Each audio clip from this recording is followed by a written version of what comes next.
All right, good evening, everyone. Welcome to committee members, Minister, and your officials. I'd like to begin by just announcing the members of the committee. We've got members Stephen Bonk, Fred Bradshaw, Noor Burki, Greg Lawrence, Dana Scorpad, and Doyle Vermette.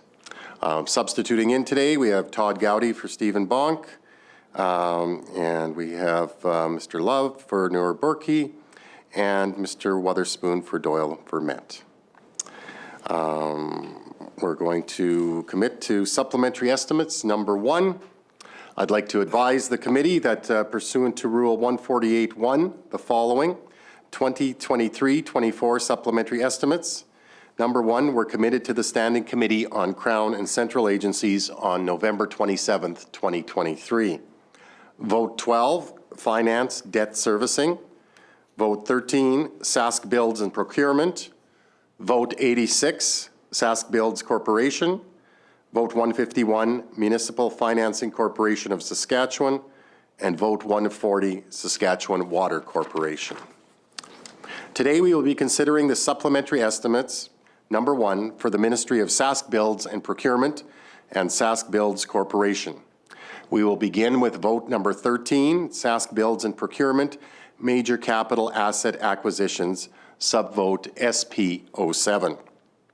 Minister Hargrave is here with his officials. As a reminder to officials, please state your name for the record before speaking, and please don't touch the microphones.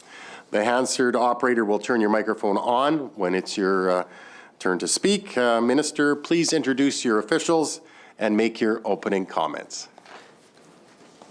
Thank you very much, Mr. Chair. You know, I have my Deputy Minister, Denise Mazza, and with me, and do I have anybody else? Yeah. And so anyway, they'll introduce themselves. They'll be answering questions as they come along. So anyway, I can give you some opening comments, Mr. Chair. Cabinet directed the Ministry of Sask Builds and Procurement to acquire and renovate a facility in Saskatoon to help address ongoing issues related to individuals with complex needs. The facility will be located in the former SLGA building at 1701 Idlewild Drive North in Saskatoon. This location was chosen as renovations could be completed in the fall of 2023. Given the complexities of purchasing new buildings that include construction delays, potential community engagement, zoning requirements, significant upfit costs, procurement of construction barriers, the proposed facility meets the immediate short-term viability.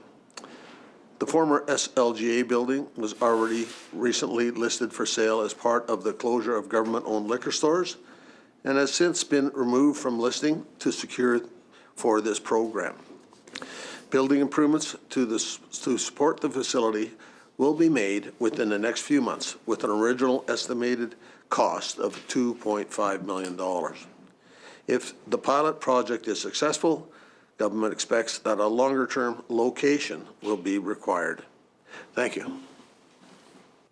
Thank you very much, Mr. Minister. I'm just wanting to remind members before we get into questioning that we're dealing with supplementary estimates.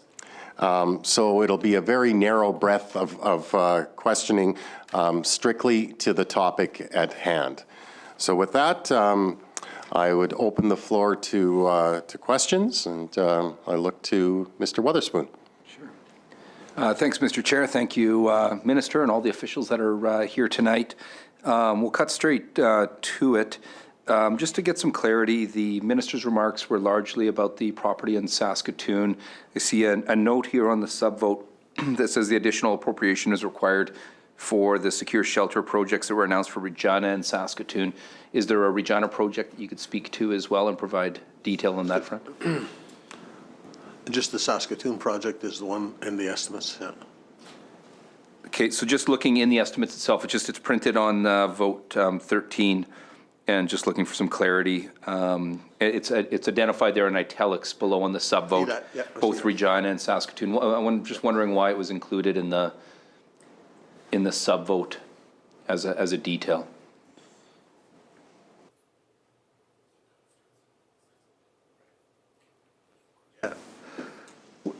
Well, we are looking to locate a facility in Regina, but this estimate is for the Saskatoon facility alone. The other one is still sort of in planning but it's not, so that's why there is no supplement estimates Okay. for it specifically. This estimate of 2.5 million is specifically for Saskatoon. Okay, so then in Regina, then there's an understanding that the secure shelter project's to be moving forward in Regina as well, though, is that correct?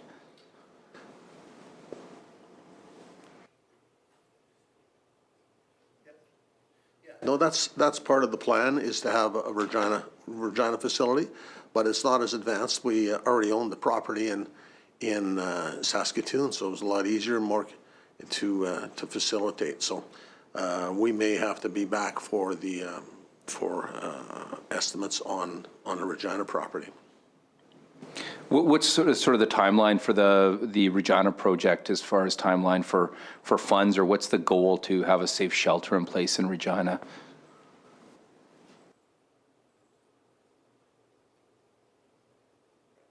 Yeah, I mean, the whole programming for that, I mean, SAS Bills doesn't set the programming or do anything like that. So we're just sort of at the call of the appropriate ministry for what they want and when they want to do it and that sort of thing. And that's what we're dealing with Saskatoon alone because we don't have that same direction. And this is social services that you're working with in this case, is that right? It would be social services, Right. yes. And now, has social services made commitments to a secure shelter in Regina as well, or is that, where's that at? This estimate, like I say, is only about Saskatoon. Do you have any idea why it mentions Regina specifically? It says the two that are announced for Regina and Saskatoon.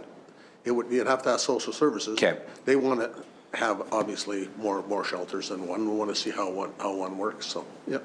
But they need you would be the one acting to secure the They would come to the us for space everything else, yes. Right. What kind of timeline would that mean then for any sort of a Regina project? I mean, this one's, you're here for funding to move forward the Saskatoon one. What does this mean for timelines for a Regina project? I'm just going to interject here. I think the clarification has been made that this is just for Saskatoon. And I understand the writing here, Okay. but I think the minister's made it clear that it's just for Saskatoon. So, you know, let's get to the Saskatoon portion, but Minister, it's up to you. The Saskatoon project, obviously, we're going to see how that goes and what is possible with Saskatoon and then how we're able to move that ahead. And so that's, that's where it's at. I mean, what we're trying to deal with in Saskatoon or in the whole province is homelessness and those people that are more, could bring harm to either themselves or somebody else in the public. I mean, and it's just sort of a start in dealing with those ones with more complex needs, and which has been requested by Mayor Clark in Saskatoon and his council, and so it's a need. The Saskatoon City Police have also requested that we tackle this along with them. They're all contributing, and they're all there giving ideas and looking for ways to see what we all can do. So, yep. Right. So government owns this building right now on the Saskatoon project. On the go forward, who will then own that building?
On, excuse me, on the Saskatoon facility, right now, SaskBuilds owns the facility.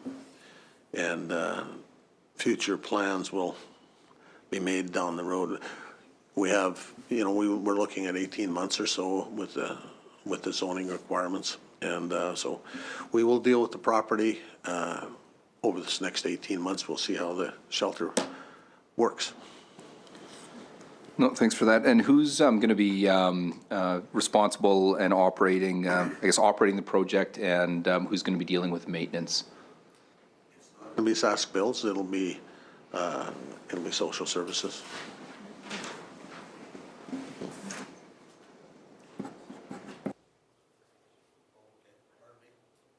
My bad. It'll be sort of shared between the Department of Health and Corrections. So how's that going to be shared? So the operations will be shared between the two, and then the other question is basic maintenance. Who's going to be responsible for that? Got a name? Yep. Sarah Evans. Hi, I'm Sarah Nichols. I'm the Assistant Deputy Minister of Infrastructure Design and Delivery. SaskBuilds maintains government buildings on behalf of all ministry and so we would allow the program to be run by the program ministry, and we would provide the ongoing kind of major maintenance but the program would do the day-to-day as part of their program delivery. No, thanks for that. And if you could detail how the $2.5 million, how that'll be discharged, some detail of what that'll pay for. Stop.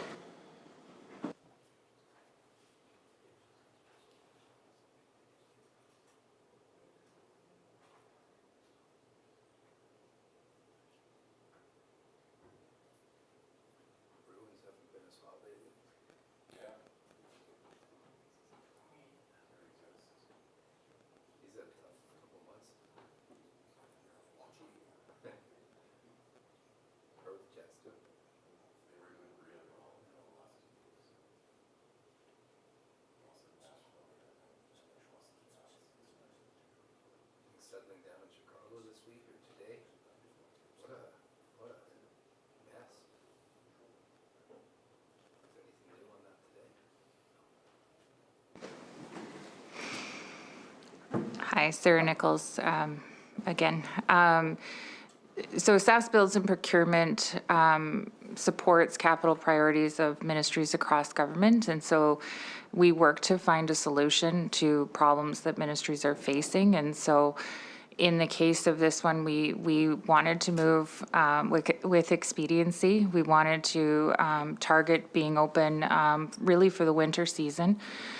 Obviously, I think anyone, if you go into a former liquor store, it's not fit for purpose at that stage, and so work has been deployed rapidly to meet the needs of the program, and so that would be coming from the Ministry of Social Services, Health, with some security advice from the Ministry of Corrections, and so.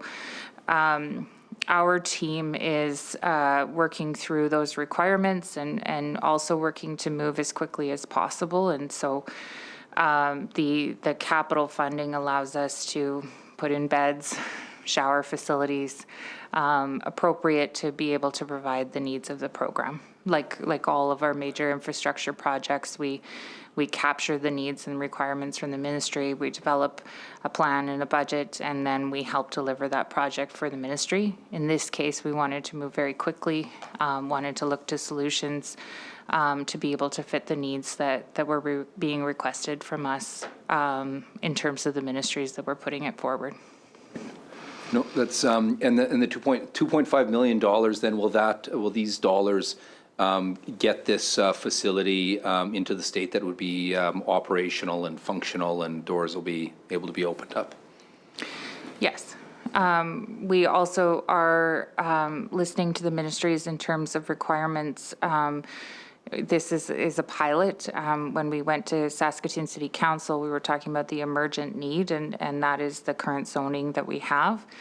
Some of the things we've done, we have modular facilities for a shower. It would allow us to deploy them to an additional site if we needed to. So we're trying to move very quickly and look at innovative technologies in order to be able to have it. But, down the road, if a different location was decided, we can actually move that shower because it's a modular facility. And so, again, we're trying to bring solutions on a complex problem. We're working across multiple ministries on this project. No, thanks for that. And maybe if you can just provide me kind of all the partners involved in this, then, and from a government level, I mean, you on the infrastructure side, and then it's social services and corrections. Is there a role as well for the City of Saskatoon or for any other agencies or organizations within this project?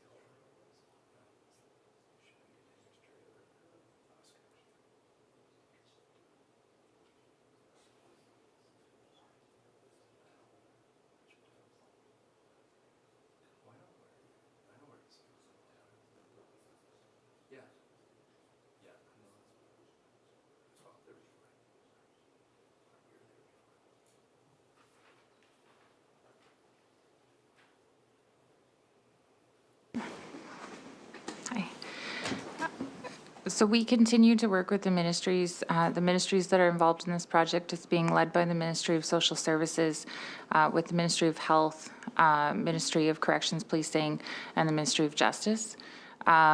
We provide services. So in terms of the program, that would be led by the other ministries in terms of the requirements of that program.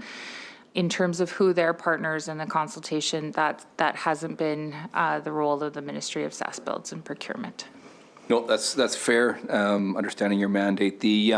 Just with respect to some of the infrastructure that you're putting in place, then I'm interested just in this concept of the modular shower units, and so is that some sort of trailer, or it's something that can be moved, or I guess just what sort of product are we looking at here? And do you have agreement with impacted neighbors on that front, whether that's a hotel or others, that as to where those would be located or how that'll work?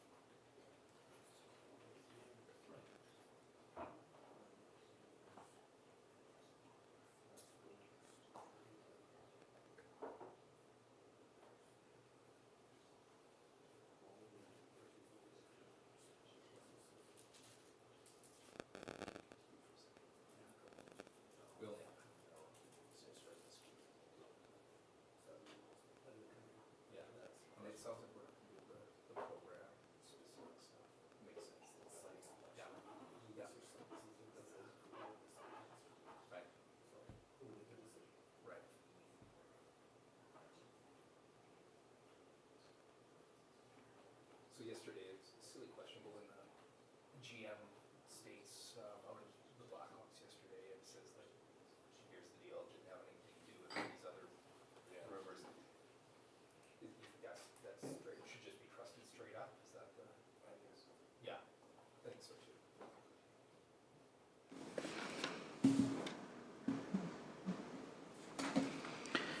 Hi, Sarah Nichols.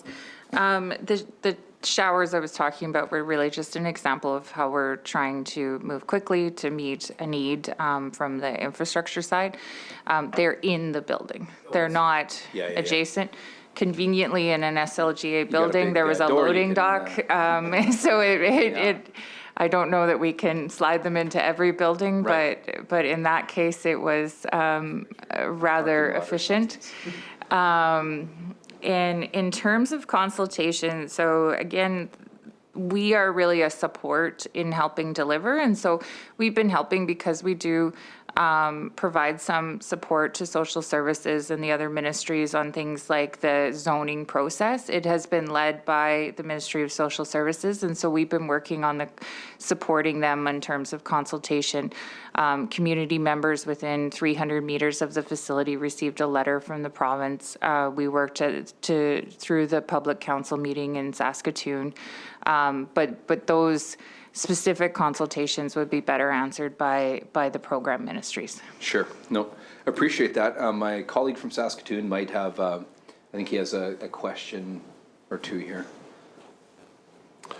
Yeah, thanks, Mr. Chair. Just had a question for the minister here. In response to something from question period yesterday, Minister for Social Services said, and I'll quote here directly, quote, "This is exactly what our municipal partners have been asking for. This is exactly what the police have been asking for," end quote. Could you just go into more detail about how the specific site selection, changes to the building that we're discussing here tonight, how those were decisions brought to you if they're exactly what municipal partners in Saskatoon were asking for? Can you provide more clarity on that?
Well, the site and we're working in consultation with both the police and the city of Saskatoon, and more so on we need a place is what that consultation was, and we advised them of that this building was available to us.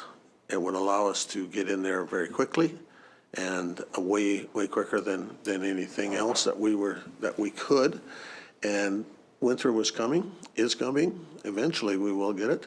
And it was a matter of what can we do right now to get this pilot going in a location that's relatively accessible for the police and everyone else, I guess, from social services. And that building was chosen for that simple reason. It was there, accessible. We already owned it. We could easily get into to retrofit the building, and we didn't have to go through purchasing. But we did have to go, and that's where our thing is on the zoning. And we spoke with the mayor and his people about the zoning, that we would need that zoning, and they took it to their council. Did they specifically say this is the spot we want? No, because we're the ones that own the property. So, Minister, is it fair to say from your comments that that was the Government of Saskatchewan decision on where to locate the complex needs shelter? We talked to them about it, but they didn't direct us to where to go. We talked to them about, here's a location that we have readily available. Does that work for you? And they said, yeah, that works for us. So did they agree to it? Yeah, they sure did, you know. But, I mean, they know we own buildings, and everybody in Saskatoon knows that that one is vacant. And it's at a spot where, I mean, you got to pick a spot, right? And so we discussed it with, wasn't me personally, but it was discussed with both the city, the mayor, and with the police, and as a suitable spot for them, for the police to be able to handle this situation, as well as for the city, who, of course, control the city police. So, yeah, no one's disputing the need for complex housing folks with complex needs, especially given the history at the Fairhaven Wellness Center and the unable to meet the needs of those folks. It's there's a lot of need out there.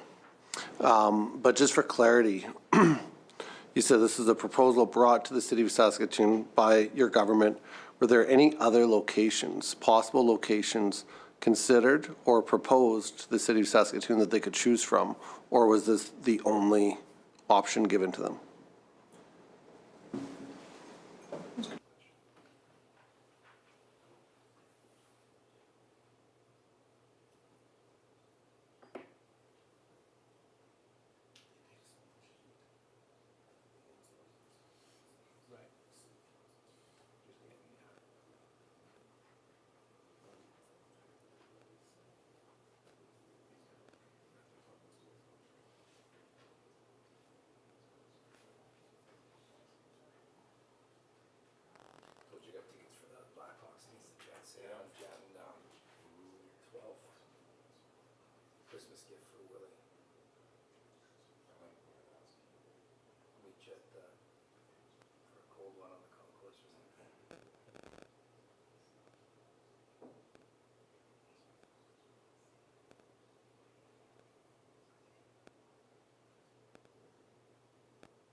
Sarah. Hello, Sarah Nichols. This ultimately on the location was a provincial decision, and so we looked at the portfolio of buildings that would be suitable under this, and we did consult with the city of Saskatoon, and then we worked through the planning process, and so we worked with the planning officials, submitted an application, and went to the public meeting, and it was approved 10-1, I believe, was the vote. And so we are under 18-month limit emergency shelter provision zoning. A lot of our conversations with the planning department were around the appropriate zoning provisions, whether they would apply. There were, you know, I think if you look at any map, there's no perfect location for most of what we do, and so we do work very collaboratively with municipalities across the province. So I'll just add to that, in that it wasn't sort of take it or leave it. It was like, this is we've looked around and we feel this is an appropriate building that can be done. Everybody was of wanting to get it done in the quickest manner possible. And so when we narrowed down buildings and looked at buildings on behalf of the government, but also on behalf of the city, and we didn't want everybody running around for a building, and it was brought up as, here's the pluses of this building.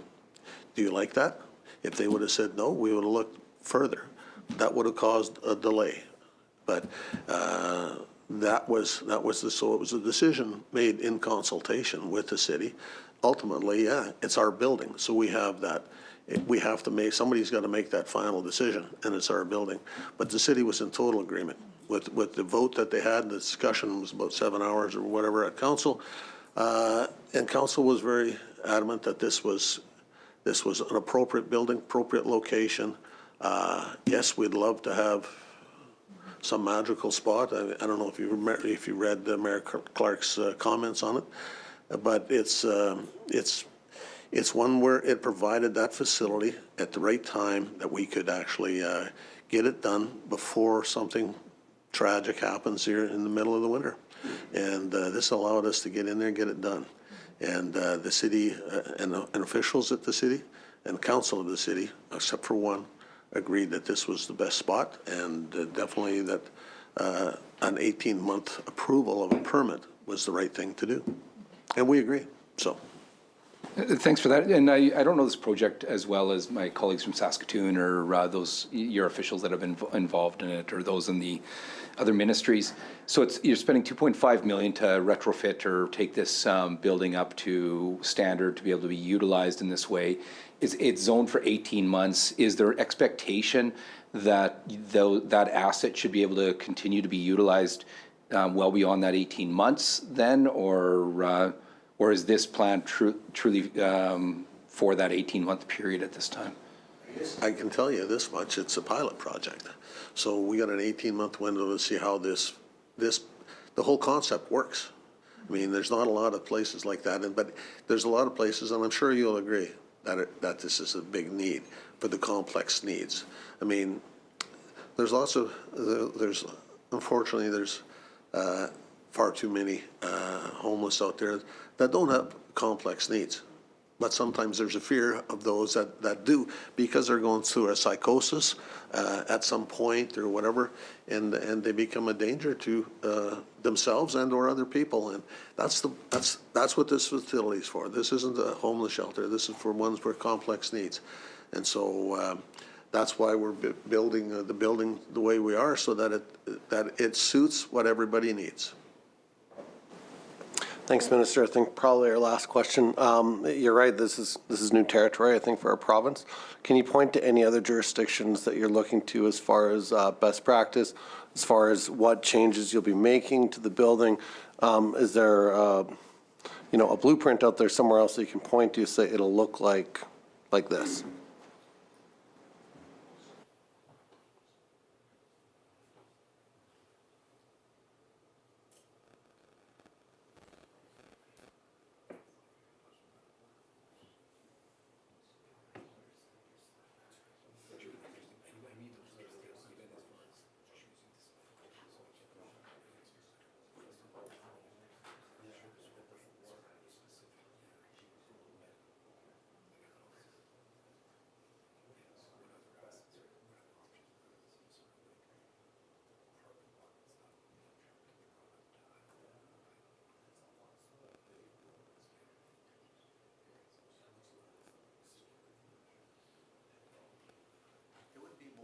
It would be more like the program people, like police and corrections, health, and social services that could better answer that question for sure. I mean, we're involved as far as the building itself goes, and where they've scheduled. I mean, we build health facilities, long-term care centers. That's our sort of specialty. I don't know what other jurisdictions are doing. I mean, you have to ask police and corrections, health and social services if they have that. This is a pilot project for Saskatchewan. I don't know if it's a pilot project for the rest of Canada or other jurisdictions in Canada, but I know other people will be looking at it and following how it goes. I mean, if I was in Alberta or Ontario or wherever, that's what I'd be doing. All right, seeing no more questions, we will now proceed to the vote. Vote number 13, Sask Builds and Procurement. It's on page 12. Major Capital Asset Acquisition subvote SP07 in the amount of $2,500,000. Is that agreed?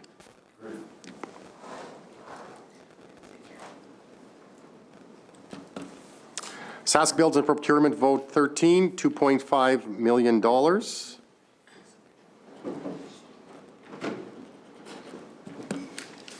I will now ask a member to move the following resolution. Resolved that there be granted to His Majesty for the 12 months ending March 31st, 2024, the following sums for Sask builds and procurement in the amount of $2,500,000. Mr. Bradshaw, is that agreed?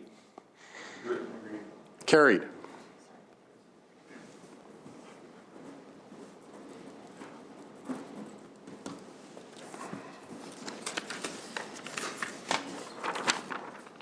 We will now move on to vote number 86, Sask Builds Corporation subvote SB01. Minister, please introduce any new officials and make your opening comments. Thank you very much, Mr. Chair. I'll just make some opening comments and we'll get right to the questions. In October 2021, the government approved a $60 million investment to Sask Water to support the construction of a non-potable water pipeline from Belle Plaine to Regina. The pipeline will service known industrial needs and provide capacity for future growth. Government support was to be provided over 2 years with $26.3 million in 23-24 and $33.7 million in 24 and 25. The project is ahead of schedule and the government is moving up the timelines to release the remaining funds for the projected year. Thank you. We'll now take questions. Very good. Mr. Weatherspoon. Thanks so much, Mr. Minister. Thanks for the bit of detail on the project. So this project is ahead of schedule. Can you just share with us if it's remained within the same scope and if the original budget is being maintained as well?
Well, someone was, I think Nathaniel Teed was saying, geez, squirrel patties, what's he gonna do with all those suits? Too bad he's a little shorter than me, otherwise I think Teed was gonna try to buy them from you for a little, He'll probably still need them.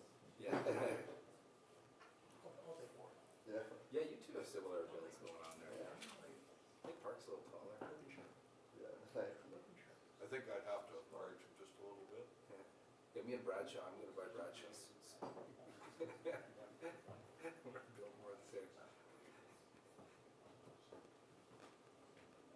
Oh, are you gonna take that insult, eh? So we were. I'm used to it, I'm married. We're out paddling there before we were late. I just, had a hockey practice I was running. It was nice, get out of here. So I was thinking,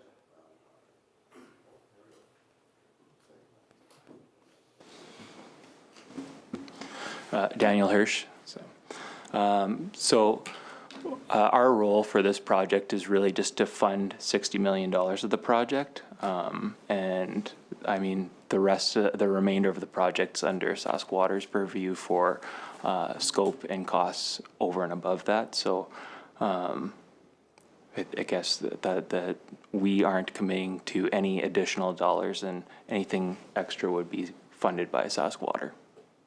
Right, so this project's well ahead of schedule then. You sort of had half the appropriation in the budget this year, and then the project was going to be completed. So the decision's being made that this project's ahead of schedule. Let's get it done. No, it will, of course, so then it's being financed through debt here at this point. but you're getting the project completed. It's the same budget allocation that you'd originally committed to. Yes, that's right. We've committed to $60 million.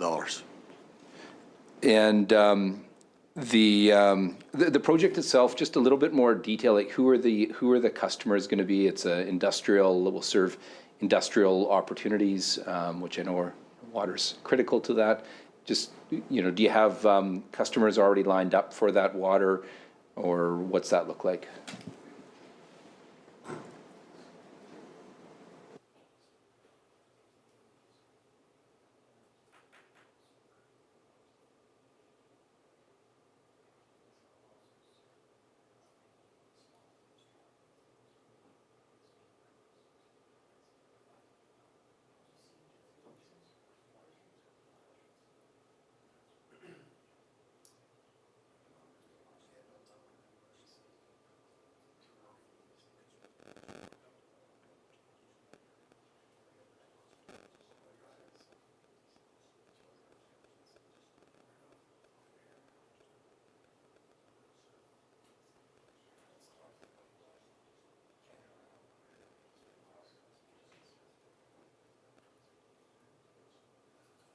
It's hard to find a time that, yeah, that's gonna be your Christmas gift to William, but he's gonna have to miss 2 days of school. Yeah. I get him an AK.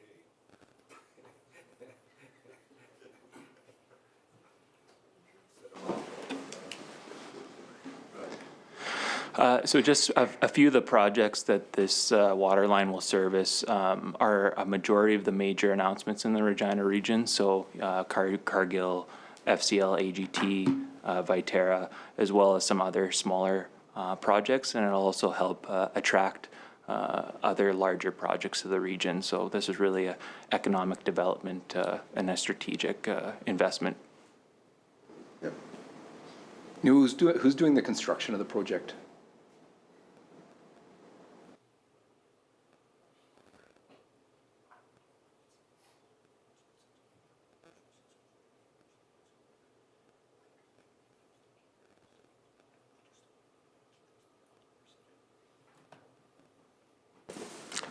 Honestly, on that one, you'd have to ask Sask Water.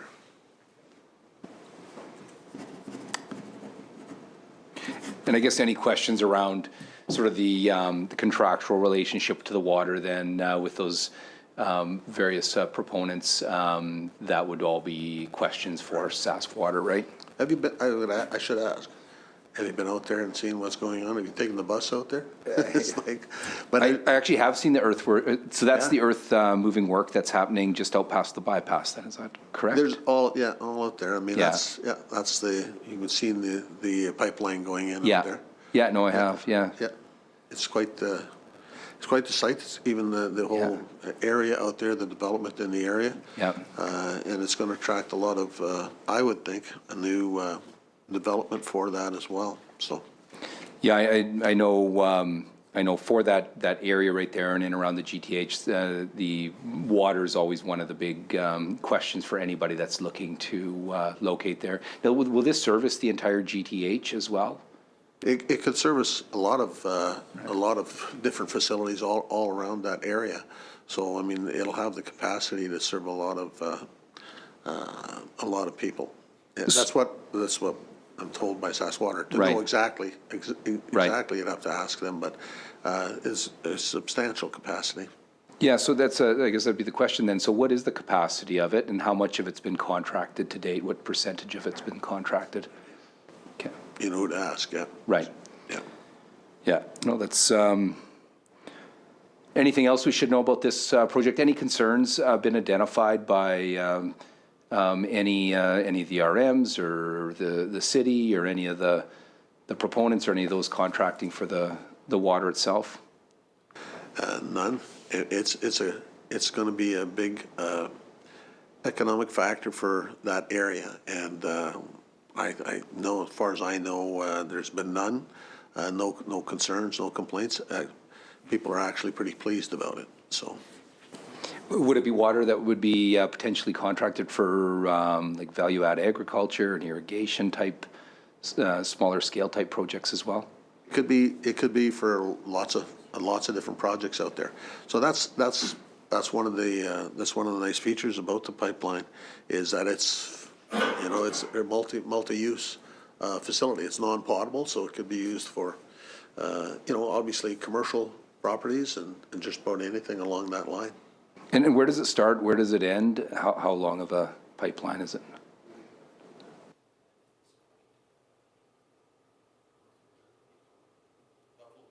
North Regina? Yeah. And it's, if I'm right, a lot of the infrastructure, a lot of that pipe's in the ground in around Regina already at this point. Is that correct? For sure. Yeah. Yeah, you've seen how close it is to Regina. I've been out there myself, in midsummer, and it was close to Regina, and so, yeah, they've made great progress on it. So what's the timeline now for it to be completed and for it to be operational?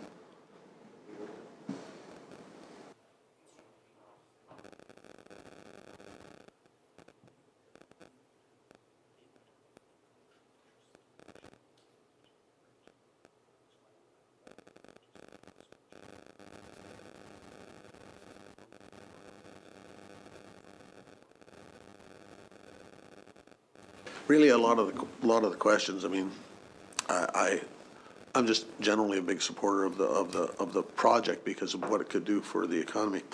But a lot of those questions, Sask Water is the people that would have to answer them. They know all the facts, figures, and whatever. Our participation is not the building of it, and Sask Water is. But it's a great project. It's a great project for the city. Great project for the province. And in some of the commercial customers, will the water be required and used sort of the moment that it's completed? Is the urgency of getting this built out incumbent to some of those important economic projects right now?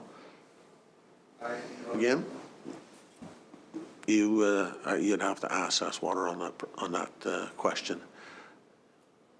The project's ahead of schedule. You're saying that it's staying on budget here. So the other choice would be to not supply the additional capital this year, and then that pushes this project's completion back. Would that have other consequences as well to have not added the additional borrowing and supplying these dollars this year? So there's lots of construction projects going on all throughout the province, and to have any projects finishing really ahead of schedule, to me is a good thing, and that they move so well on it. Again, you'd have to ask Sask Water if that would create anything, and I just like to see the projects move ahead and finish on time or ahead on time and on budget, and that's a good news story. No, thanks I don't have any further questions on this vote at this time, and I appreciate the detail here today. All right. Thank you, Mr. Witherspoon. Thank you, Minister. Seeing no more questions, we will now proceed to the vote. Vote number 86, Sask Builds Corporation, can be found on page 13. Sask Builds Corporation subvote SB01 in the amount of $30,400,000. Is that agreed? Carried. Sask Builds Corporation vote 86, $30,400,000.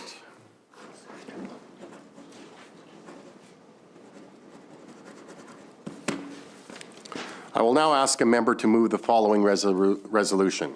Resolved that there be granted to His Majesty for the 12 months ending March 31st, 2024, this following sums for Sask Builds Corporation in the amount of $30,400,000. Mr. Gowdy, is that agreed? Agreed. Agreed. Carried.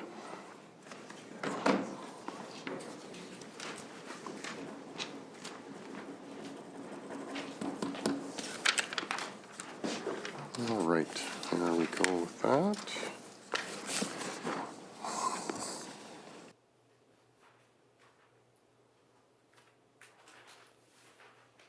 Right, committee members, you have before you a draft of the 8th report of the Standing Committee on Crown and Central Agencies.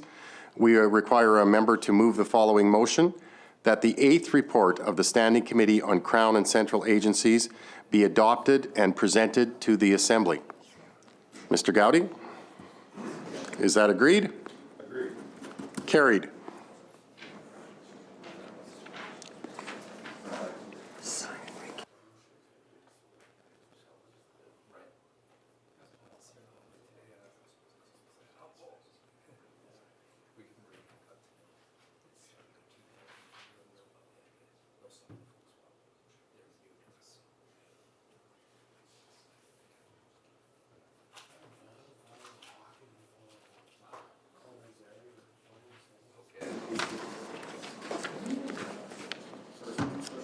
All right, well, signing shovel day off takes a long time, so it takes a few minutes. Thanks for bearing with me, but that's a lot of money as well. So you have some very interesting projects that we've learned a little bit more about today.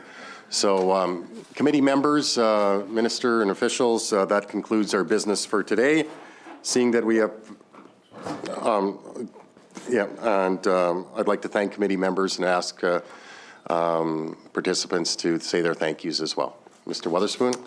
Yeah, thanks so much, Mr. Chair and committee members, to the minister and to all the fine officials that are here with us tonight and that are involved in this work day in, day out. Thank you for all that you do and the time here tonight.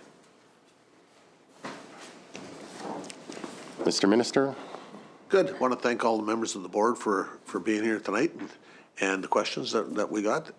Great projects that we got, and economic and much needed projects. So we're pretty pleased with that. I wanted to thank you, Mr. Chair, thank Hansard, and thank everyone for being here and those that tuned in tonight. All right, thank you, Mr. Minister, and I'd like to thank members for sticking to the timelines and also to the guidelines regarding supplementary estimates.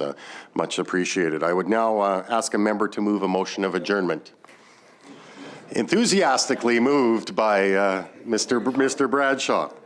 Mr. Bradshaw has moved that we adjourn. All agreed? Carried. This committee stands adjourned to the call of the chair.